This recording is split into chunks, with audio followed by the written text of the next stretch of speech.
ایک بڑا مسئلہ ہے، لوگ اکثر کنفیوز رہتے ہیں اس حوالے سے. شہری کے وقتوں میں اذان کا انتظار کریں، اب اذان اہل حدیث کی آ جائے، کسی اور مسجد کی آ جائے تو اس میں کیا پابندی ہے؟ کوئی گھڑی دیکھ کے کرتا ہے، کوئی کسی اور زون میں سفر کر رہا ہوتا ہے، صحیح وقت کیا ہے اس کا؟ دیکھیں، جب تک گھڑیوں والا سلسلہ نہیں تھا نا، اس وقت تک تو یہ بالکل صحیح بات ہے کہ بخاری مسلم میں ملتا ہے کہ 2 اذانیں ہوتی تھی. ایک اذان سیدنا بلال دیتے تھے، صحیح بخاری مسلم دونوں میں یہ حدیث موجود ہے، اور وہ اذان ہوتی تھی سحری کے وقت اٹھانے کے لیے. اللہ کے نبی علیہ السلام کی حدیث ہے بخاری مسلم دونوں میں کہ جب بلال اذان دیں تم کھانا پینا موقوف نہ کرو، البتہ ابن ام مکتوم جب اذان دے تو تم کھانا پینا چھوڑ دو، کیونکہ وہ نابینا شخص ہیں اور وہ اس وقت تک اذان نہیں دیتے جب تک کہ انہیں کوئی طلوع فجر کا پتہ نہ دے. تو یہ پوری حدیث ہے بخاری مسلم میں جس کے اندر دونوں اذانوں کا ذکر موجود ہے. اللہ کے محبوب صلی اللہ علیہ وآلہ وسلم کے مبارک زمانے میں اذان ہی اناؤنسمنٹ ہوتی تھی ختم سحری کی، کیونکہ ٹائمنگ تو نہیں تھی، کوئی چیز سٹینڈرائز ہے نہیں تھی. آج کے دور میں ایسا نہیں ہے، اسی وجہ سے آپ کو ٹائمنگز ڈفرنٹ نظر آتی ہیں. اب اذان صرف نماز فجر کی جماعت کے لیے ہو رہی ہوتی ہے. یہی وجہ ہے کہ کوئی 5 منٹ لیٹ دے دیتا ہے، کوئی 3 منٹ لیٹ دے دیتا ہے انہیں. یہ اس لیے آپ دیکھتے ہیں اکثر مساجد میں اناؤنسمنٹ ہو جاتی ہے کہ کھانا پینا بند کر دیں، سحری کا وقت ختم ہو چکا ہے، لیکن اذان 5 منٹ بعد وہ دیتے ہیں جا کے. آپ کے پاس اپنا ٹائم ٹیبل موجود ہے اگر اپنے سٹی کا، وہ سٹینڈرائز ہے. ختم سحری اور افطار کے اندر کوئی فرق نہیں ہے. جو اہل تشیع کے ہاں بھی تھوڑا بہت فرق پایا جاتا ہے نا، وہ بھی ان کے اب جدید علماء یہ کہہ رہے ہیں کہ وہ ہم نے احتیاط کے طور پہ کیا تھا. جب ایک چیز سائنٹیفکلی ثابت ہو گئی کہ طلوع فجر ہو گئی اور وہاں سے غروب آفتاب ہو گیا، کہ سورج کا غروب ہونا یقینی ہو گیا، وہ پہلے یقین کو گین کرنے کے لیے کہتے تھے کہ تھوڑی سی سیاہی بھی آ جائے. اب ہمیں سائنٹیفکلی یہ پتہ ہے، ٹو لائٹ کے اعتبار سے بھی، لیٹ لانگس کے اعتبار سے پوری کیلکولیشن ہوئی ہے کہ یہ زمین کی کرویچر ہے اور اس کے بعد سورج واقعتاً غائب ہو چکا ہے، یا اس وقت جو ہے وہ ختم سحری ہو چکی ہے اور طلوع فجر ہو چکا ہے. تو اب تو یہ جھگڑا ختم ہونا چاہیے. تو آپ اسلام 360 کے اندر بھی ہے اور جو مسلم پرو ہے سافٹ ویئر اس کے اندر بھی، اور ٹائم ٹیبل بھی مختلف مکاتب فکر کے لوگوں نے چھاپے ہوئے، تو ان کو آپ فالو کریں، اپنی گھڑی کو دیکھیں، آپ مسجدوں کی اذان کو نہ دیکھیں. یہی وجہ ہے کہ لوگ وہ 15 منٹ تک اذانیں ہوتی رہتی ہیں اور لوگ اذانوں کے دوران کھاتے رہتے ہیں، اور وہ بھی انہوں نے غلط مطلب لیا اس حدیث کا. وہ ابو داؤد میں حدیث ہے کہ کوئی شخص سحری کے لیے اٹھا اور اس نے کھانا پینا شروع کیا اور اچانک اذان شروع ہو گئی.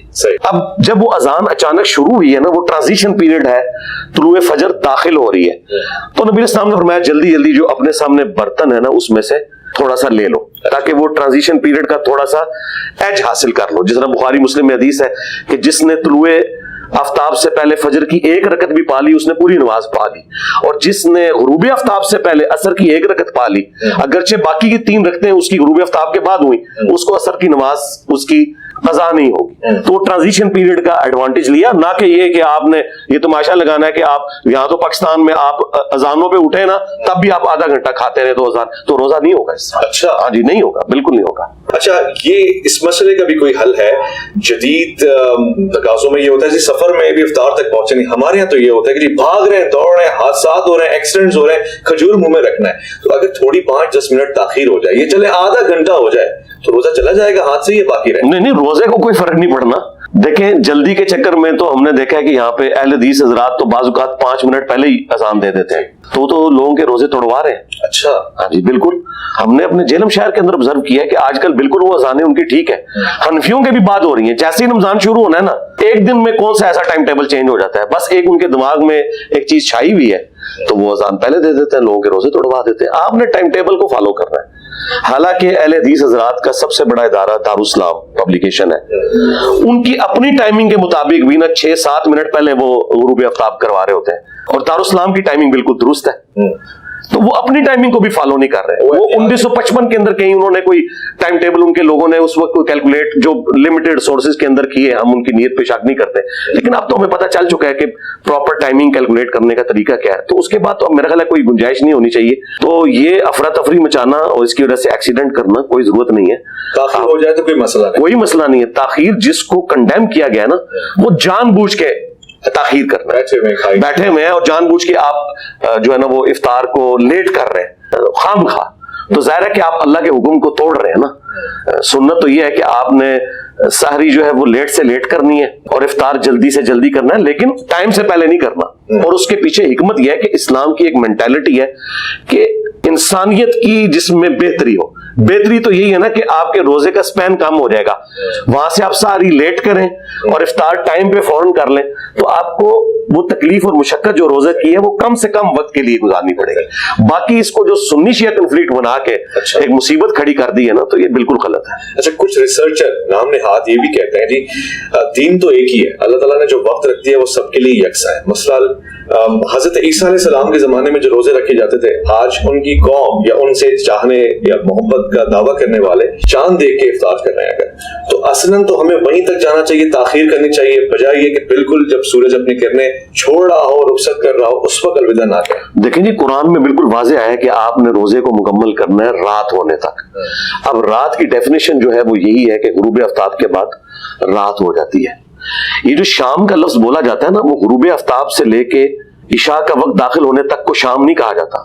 شام جو ہے وہ غروب آفتاب سے پہلے ہے. عصر اور مغرب کا درمیانی جو فرق ہے نا, اسے شام کہا جاتا ہے. جو لوگ وہ اہل تشیع حضرات بھی پلی لیتے ہیں نا کہ جی لیل کا لفظ ہے, تو لیل رات ہے. رات کب شروع ہوتی ہے؟ جب غروب آفتاب ہوگا.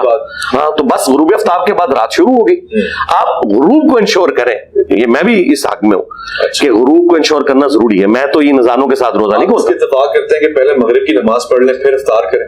نہیں, پہلے آپ افطار کریں. ظاہر ہے اس مشقت میں اپنے آپ کو ڈھونڈ ڈالنا ہے. آپ پہلے افطار کریں, پھر تسلی سے آپ نماز پڑھیں. کہتے ہیں کہ خود سنت کا طریقہ کار بھی یہ رہا اور شیخین کا طریقہ کار بھی یہ. وہ جو الموطا ممالک سے یہ روایت پیش کرتے ہیں وہ منقطع ہے.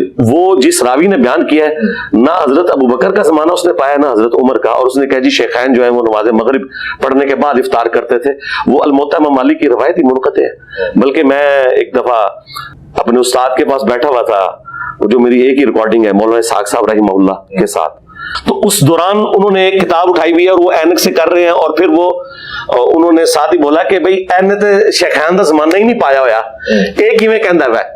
وہ یہی مسئلہ اس وقت بیان کر رہے تھے, اور یہ ویڈیو میں بھی آیا ہوا ہے. یعنی یہ جو میں کہہ رہا ہوں نا روایت منقطع ہے, تو یہ میرا صرف موقف نہیں ہے. جو علم حدیث میں ایکسپرٹیز رکھنے والے لوگ ہیں, مولانا اسحاق صاحب کے بارے میں تو کوئی نہیں کہہ سکتا نا کہ وہ کوئی سنی شیعہ کنفلکٹ سے آزاد نہیں ہوئے تھے. یقیناً وہ آزاد تھے, وہ تو اتحاد امت میں اس دور میں اماموں میں. کیا بات ہے, الحمدللہ.